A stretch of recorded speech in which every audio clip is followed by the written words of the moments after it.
Assalamualaikum warahmatullahi wabarakatuh. Waalaikumsalam warahmatullahi wabarakatuh. Ya, kembali lagi kita di podcast Universitas Abdurrahman Saleh Situbondo. Hari ini kita kedatangan tamu dari program studi, salah satu program studi di Universitas Abdurrahman Saleh Situbondo. Bahasan kali ini kita lebih rinci mengenal salah satu prodi ini gitu ya. Jadi kita kenalan dulu ya. Selamat datang Bu Ani ya Bu. Iya. Ya, boleh kenalan dulu Bu lebih lanjut. Oke ya, kenalan langsung pribadi ya. Oke, bismillahirrahmanirrahim. Assalamualaikum warahmatullahi wabarakatuh. Saya Ibu Ani Listriana. Kebetulan saat ini sedang diamanahi menjadi kepala program studi Teknik Kelautan, sekaligus tentunya dosen ya di program studi Teknik Kelautan. Itu Bu Fira. Ya. Apa perlu suaminya berapa? Oh, suami satu ya. Atau anak 3. Nggak perlu ya? Nggak apa ya. Beda tanya cukup itu ya. Ya. Sudah lama ya Bu jadi dosen di universitas di prodi 4 tahunan ya, di Teknik Kelautan 4 tahunan. Sebelumnya sempat di universitas. Dia pernah di lembaga penjaminan mutu. Sebelum program studi Teknik Kelautan itu ada, kan program studi Teknik Kelautan itu baru. Jadi sebelumnya saya di lembaga penjaminan mutu atau LPM ya, istilahnya LPM universitas gitu. Ya. Mau ngomong tentang teknik kelautan ya Bu. Nah, ini baru ya Bu. Kira-kira ada sejarah yang memang sejarahnya gimana sih Bu?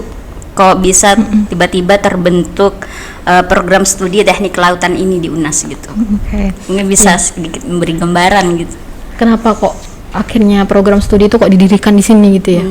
Ini menarik ya sebenarnya ya. Nah, mungkin Mbak Fira pernah jalan-jalan dari ujung barat Situbondo ke ujung timur? Satu kali jalan pernah? Oh enggak sih, enggak sampai. Seharian menyusuri pantai utara Situbondo gitu ya, dari Banyu Glugur sampai ke Banyu Putih. Belum pernah ya? Iya. Belum pernah. Kalau berhenti di satu titik mungkin pernah ya. Jadi kalau kita mau diukur gitu ya, panjang pantainya Situbondo dari ujung barat sampai ke ujung timur itu sekitar 150 kilometeran. Panjang ya. Dan dari 17 kecamatan di Situbondo itu hanya 2 yang tidak punya pantai. 15-nya itu punya pantai semua. Nah, banyak. Jadi berarti kan ini potensi yang luar biasa ya, dengan laut yang tentunya begitu luas. Kita nggak usah ngukur luasnya lah ya, panjangnya aja 150. Ini kita berbicara Situbondo ya. Walaupun lingkup kuliah itu nggak cuma di Situbondo aja. Mahasiswa kita juga ada yang dari Kediri, ada yang dari Banyuwangi juga ada. Tapi kalau kita berbicara Situbondo, lingkupnya itu aja, Situbondo aja segitu panjangnya gitu, apalagi Indonesia ya, 150 km.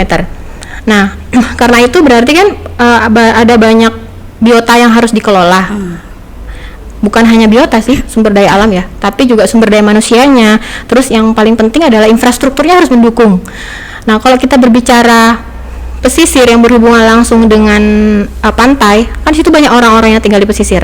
Ada nelayan, ada juga yang mungkin kerjaannya tidak berhubungan sebenarnya dengan laut gitu ya. Misalnya kerjanya di Dishub, di UNARS mungkin ya kerjanya di situ.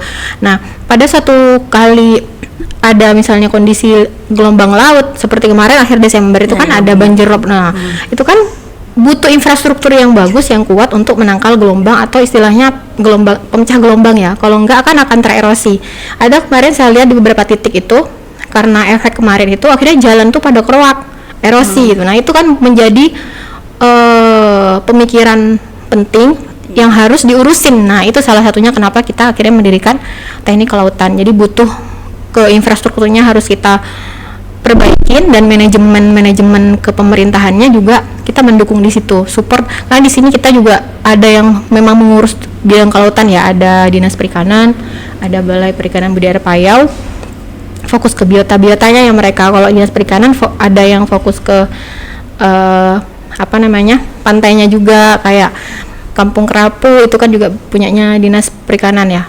PJ-nya ya, penanggung jawab pengelolanya itu Dinas Perikanan. Nah, itu kita bekerja sama dengan dinas-dinas terkait. Karena itu program studi teknik kelautan itu ada. Jadi fokus kita sebenarnya bukan hanya ke itunya sih, bukan hanya ke infrastrukturnya, tapi harapannya bisa membantu juga untuk SDM-nya, SDM yang ada di pesisir itu sama pengelolaan biotanya seperti itu. Jadi memang ini ya Bu, kebutuhan sebenarnya ya, kebutuhan di wilayah sebenarnya. Wilayah dan mungkin memang Indonesia mungkin ya. Ya. Indonesia ya, juga ya. Memang lebih banyak perairannya memang kan ya. Di Jawa Timur itu program studi teknik kelautan itu baru 2. Di Jawa Timur sendiri. Jawa Timur itu baru 2. Jadi ada teknik di TS ya, teknik kelautan ITS, sama di Situbondo sendiri di UNARS gitu. Dia memang ayo masuk gitu, kesempatannya besar memang masih sih. Ya, jadi memang ini ya peluangnya banyak ya maksudnya. Jadi memang ini ya butuh sekali memang gitu. Memang butuh jurusan teknik kelautan yang memang melihat dari kondisi wilayah yang lebih banyak laut ya. Gitu. Memang kita dikelilingi laut ya, Situbondo sendiri memang sudah dekat sekali dengan laut. Nah, kalau bedanya dengan ini Bu, jurusan perikanan dengan teknik kelautan tuh kira-kira apa sih Bu bedanya? Perikanan ya, ada banyak yang berhubungan dengan kelautan ya, ada perikanan, ada ilmu kelautan, ada teknik kelautan, dan memang banyak sekali yang kayak simpang siur mengistilahkan ketiga prodi itu. Ada yang salah kaprah gitu. Nah sebenarnya kalau dari memang semuanya ada kata-kata kelautannya ya, perikanan memang ada ikannya aja nggak ada kelautannya. Nah teknik kelautan yang paling mirip aja ya, teknik kelautan sama ilmu kelautan. Nah kalau ilmu kelautan itu lebih membahas ke biota sama ikan-ikan itu dibahas di ilmu kelautan. Nah kalau teknik kelautan itu lebih ke lebih ke infrastruktur, lebih ke rekayasa bangunan pendukung lautnya. Makanya sering disebut dengan ocean engineering. Engineer gitu ya. Mirip sebenarnya dia itu rumpun ilmunya dengan teknik sipil. Itu kalau di beberapa prodi itu di bawah teknik sipil. Jadi membahasnya itu ke arah situ. Jadi yang diuplek-uplek itu adalah rekayasa bagaimana misalnya membangun kalaupun kita mau bahas ke perikanan, bagaimana membangun keramba jaring apung yang mungkin nanti ketika terjadi upwelling ketika kotoran-kotoran naik ke atas itu gimana caranya agar ikan-ikan itu nggak keracunan, bangunannya harus desain seperti apa, jadi lebih fokus ke desain bangunannya. Tapi kalau di kelautan UNARS kita juga tidak full ya, jadi kita tidak full ke rekayasa. Di prodi-prodi yang teknik kelautan yang lain pun tidak full ke rekayasa, ada beberapa yang ke budidaya tapi itu skupnya kecil. Jadi pembahasan budidaya, pembahasan manajemen sumber daya manusianya itu juga dibahas di sub mata kuliah, beberapa mata kuliah itu dibahas tapi tidak menjadi inti. Yang menjadi inti itu adalah rekayasa engineeringnya tadi itu, infrastrukturnya itu. Jadi makanya sering dibutuhkan ya pada akhirnya ke industri-industri kayak gitu. Ya, mungkin itu menjadi salah satu keuntungan ya Bu, benar. Teknik kelautan ya. Benar. Mungkin ada ini Bu keuntungan yang lain gitu. Kalau misalnya kita memang bergabung atau mahasiswa-mahasiswa itu bergabung di program teknik kelautan sendiri. Program studi ya. Program studi. Mungkin nyambung ke akhirnya ke prospek kerja ya Kak. Keuntungan kan ujung-ujungnya kita nanti kalau saya kerja nanti ujung kerjanya di mana gitu. Nah, sebenarnya kalau kita lihat Indonesia sendiri kan 70% tuh laut ya. Tadi berbicara skup yang kecil yaitu Situbondo, kemudian kita bergerak ke yang lebih besar itu Indonesia, 70% kan laut.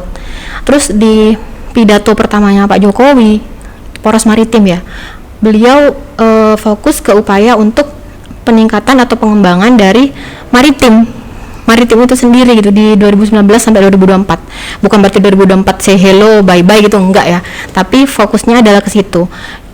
Jadi beruntung sekali prodi-prodi dan yang memang kuliah di program studi teknik kelautan ini didukung banget gitu loh untuk kesananya.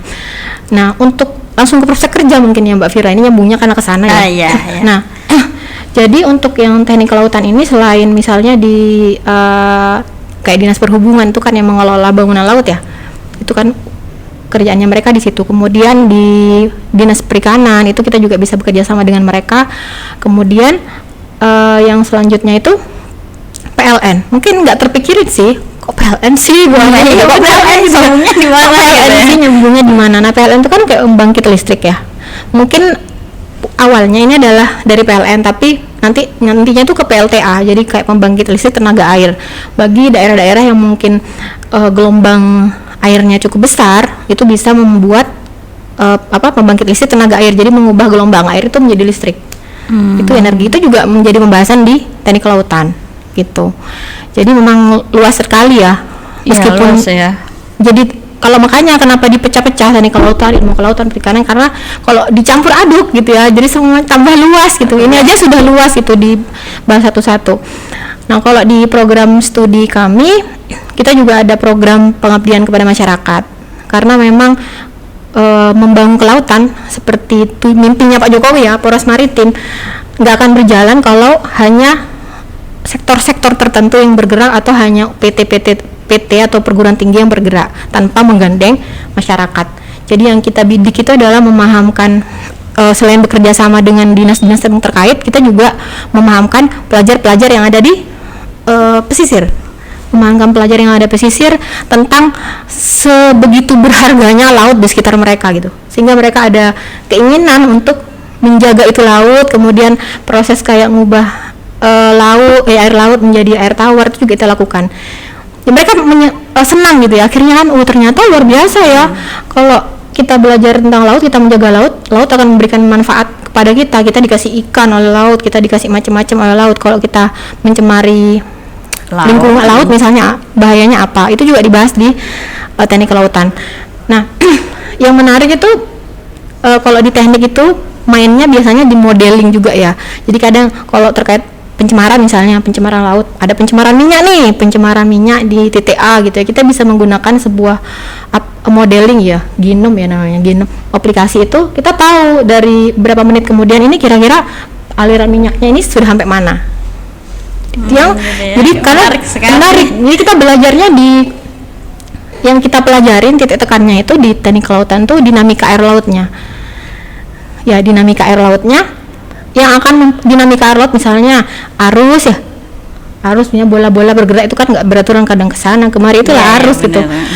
Misalnya arusnya kemana nih, cek cara ngomong arus, bolanya kemana tuh, ke sana gitu ya, misalnya ngomong tentang arusnya kemana, gelombangnya kemana, terus di tiap tempat tuh kan berbeda-beda, di tiap tempat berbeda-beda, dan itu akan mempengaruhi rancang bangun kita. Misalnya kita mau bangun sebuah pelabuhan, otomatis kadang atau bangun ini yang di situ Bondo itu sudah ada reklamasi ya, kayak menimbun laut ya untuk kepentingan yang kemarin itu di Pasir Putih itu untuk perlombaan ya, pertandingan kayaknya ya, PON ya, untuk PON kayaknya. Nah misalnya saja untuk kepentingan reklamasi, nah itu kita harus tahu misalnya limpasan gelombang air lautnya itu maksimal sampai setinggi berapa sih. Nah kalau misalnya asal bangun, ternyata setelah bangun limpasan air lautnya dia masih kena limpasan, percuma bangun lagi biaya, jadi biayanya lebih mahal. Nah itu yang dipelajarin itu juga menghitung limpasannya, itu istilahnya kalau di tekla itu run up ya, menghitung limpasannya itu berapa sih tingginya, sehingga nanti si engineer ini bisa membangun pondasi untuk reklamasi itu tepat gitu, bukan hanya asal-asal ono duitnya segini ya wis segitu dalamnya gitu. Jadi menarik sebenarnya, dan kegiatan kita juga nggak full di belajar ngitung gitu, nggak di dalam tapi juga di luar gitu. Ya memang seharusnya memang pelajarannya lebih banyak di luar ya. Ya. Nyelam, ada itu naik kapal sampai dilepas pantai, itu bukan lepas pantai ya, di tengah laut itu masih sampai turun pernah, karena asiknya mungkin ya, asik bener ya. Jadi memang kalau di teknik kelautan ini kegiatan yang memang yang begitu menarik gitu ya menurut saya gitu. Itu apa Bu? Yang begitu menarik Iya, ketika ke laut kayaknya. Ya. Karena sekalian healing ya, kalau ada lagu-lagu ayo kita healing itu. Kalau mau healing sekalian ya udah kuliah di Teknik Kelautan UNAS, kita akan banyak berhealing ria gitu. Iya. Di laut. Jadi kuliah di Teknik Kelautan sambil healing ya, healing ke pantai. Saya anak sekarang sukanya healing dikit-dikit, healing dikit-dikit healing gitu. Hilang apa healing? Hilang. Ya semoga nggak hilang di tengah laut. Ya, jadi memang ini ya seru ya, karena memang perlu sekali memang mempelajari tentang kelautan gitu, karena memang kita berada di ini sekitaran pantai kan. Walaupun kita tidak terlalu jauh ya Bu dengan pantai. Iya. Lokasi kita sendiri ini juga universitas ini kan juga tidak terlalu jauh dengan pantai gitu. Benar. Ya, itu dari semua bahasan banyak ya Bu yang kita bahas sampai ke prospek kerja dan sebagainya. Kalau untuk kerjasama Bu ya, kerjasama dengan dinas-dinas terkait itu sudah banyak Bu, atau bentuk kerjasamanya itu bagaimana? Apakah magang atau hanya sekedar kita datang untuk belajar saja atau bagaimana? Kalau magang kan mungkin agak lama ya Bu gitu. Jadi untuk prodi kami sendiri kita sudah melakukan beberapa kerjasama ya dengan instansi atau lembaga baik yang ada di dalam Situbondo sendiri sama yang memang skupnya itu nasional, seperti ini yang kemarin di Bali itu ya kita kerjasama dengan BPSPL, Balai Observasi ya Pengembangan Laut gitu di Bali. Nah memang fokusnya itu nanti mahasiswa kita diharapkan bisa magang di sana, mendapatkan pengalaman belajar di sana. Jadi memang program MBKM yang sekarang dicanangkan itu memang manfaatnya luar biasa sekali ya untuk mahasiswa-mahasiswa terutama teknik kelautan. Jadi bisa mencari ilmu, menambah pengalaman tuh keluar lebih banyak lagi. Terus itu salah satu programnya ya, kerjasama dengan salah satu instansi. Kita juga bekerja sama dengan salah satu universitas yang kemarin menjadi salah satu penyelenggara Wirausaha Merdeka dengan PPNS. Oh ya, lupa ya tambahan satu lagi, sebenarnya untuk bidang lulusan teknik kelautan itu nantinya ke bidang perkapalan juga, karena mereka kan juga ubek-ubek soal dinamika laut kan ya, itu ke perkapalan. Nah kemarin kita kerjasama sama PPNS Politeknik Perkapalan Negeri Surabaya. Programnya itu ada Wirausaha Merdeka. Nah salah satunya yang dilakukan itu adalah mahasiswa itu membuat produk, kerjasama dengan mahasiswa lain membuat produknya disesuaikan daerah masing-masing. Kebetulan waktu itu teman-teman dari teknik kelautan itu memanfaat programnya itu, mereka membuat paving block warna-warni dari plastik. Kan sekarang sampah itu menjadi hal yang di mana-mana sudah semacam dikampanyekan gitu ya, untuk ayo diselesaikan ini bagaimana banyak pengolahan didaur ulang ya, menjadi paving block, menjadi gas metana, bensin lain-lain lah. Nah itu yang salah satu yang dilakukan oleh mahasiswa kami, membuat paving block warna-warni. Keren ya itu ya. Ya benar. Dan kemarin bekerja sama juga, kemarin tidak hanya program studi tekla sih yang ikut, tapi juga ada biologi dan matematika juga ikut di program itu. Dan setelah kegiatan tersebut kami memang menekankan sih kepada mahasiswa itu agar ketika kalian selesai melaksanakan program itu nggak berhenti program itu selesai, tapi ada tindak lanjutnya. Nah setelah program itu selesai kami minta mereka untuk melakukan pengabdian masyarakat di pesisir Gelung sana, sama di beberapa sekolah yang memang edukasi itu mereka baru tahu gitu kan.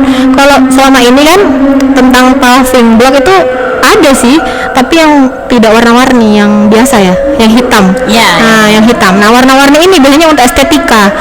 Paving block dari plastik ini nggak bisa untuk dipakai parkiran, itu nggak bisa, karena mobil kan, dia bisanya untuk berjalan kaki atau taman, jadi untuk estetika. Tapi kan itu lumayan mengurangi kan, seandainya semua orang itu tahu caranya mereka mengolah plastik-plastik yang ada di rumah mereka sendiri buat paving block, kan sampah plastik jadi nggak ada gitu kok.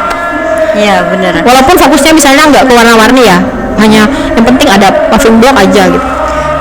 Jadi memang bagus ya kalau mamanya kita ini ya apa katakanlah kita mengedukasi masyarakat pesisir untuk mendaur ulang sampah-sampah yang dari pantai ya. Biasanya kan memang banyak. Iya, di pantai. Iya, jadi sambil Kayaknya muaranya itu biasanya ke pantai ya. Iya. Kadang saya pernah jalan-jalan ke pantai itu sampahnya di situ.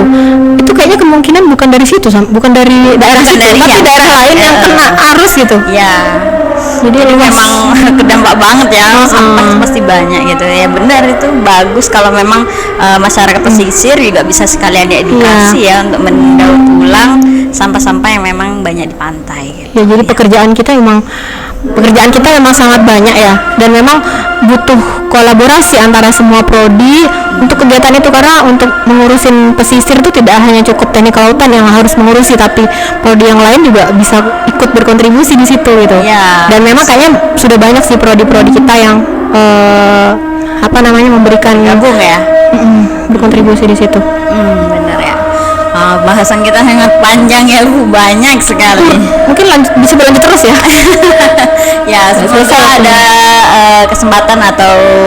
kesempatan di lain waktu ya Bu. Terima kasih Bu atas ini pemahaman kita tentang teknik kelautan, program studi teknik kelautan yang ada di Universitas Abdurrahman Saleh Situbondo. Oh iya, ada yang lupa Bu Fira. Iya. Wah, terus ya. Jadi untuk di teknik kelautan UNAR sendiri, karena kita itu banyak sungai ya. Di Situbondo itu banyak sungai. Muaranya kan ke laut.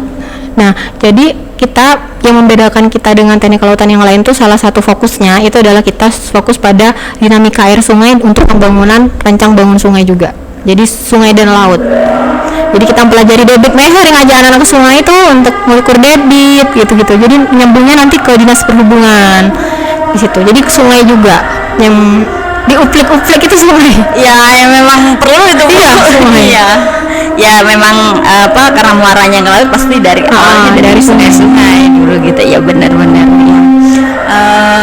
Mungkin itu ya Bu, ada yang mau disampaikan tuh closing statementnya mungkin. Jadi kalau kita lihat pidatonya Pak Jokowi, poros maritim jelas teknik kelautan atau yang kelautan lah ya, itu merupakan masa depan yang cerah gitu ya bagi mahasiswa yang masuk situ. Nggak usah khawatir masa depannya ya, masa depan yang cerah itu untuk teknik kelautan, untuk kelautan gitu. Jadi jangan ragu-ragu untuk masuk ke program studi teknik kelautan. Gitu Bu Mira. Ya, jangan ragu-ragu untuk bergabung di teknik kelautan Universitas Abdurrahman Saleh Situbondo ya. Itu adalah informasi penting ya seputar program studi teknik kelautan yang ada di Universitas Abdurrahman Saleh Situbondo. Ya, sekedar informasi, teknik kelautan yang ada di Universitas Abdurrahman Saleh Situbondo ini terdapat di kampus 2 Universitas Abdurrahman Saleh Situbondo yang berlokasi di Desa Sumberkola. Jadi bisa sambil jalan-jalan ya Bu kalau mamanya ya. Jadi di Jalan Tembus ya, Jalan Tembus di Desa Sumberkola. Ya, terima kasih untuk waktunya Bu Ani. Ya, lain kali ngobrol lagi ya. Ya, boleh Bu Ani, seru sekali ya bahasanya gitu. Terima kasih.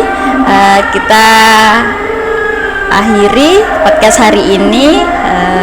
Wassalamualaikum warahmatullahi wabarakatuh. Waalaikumsalam warahmatullahi wabarakatuh. Ya, UNAS kita untuk Untuk masa depan. Yang segelangnya ya Bu, itu adalah slogan UNAS kita. Oke. Ya, UNAS kita untuk masa depan. Yeah.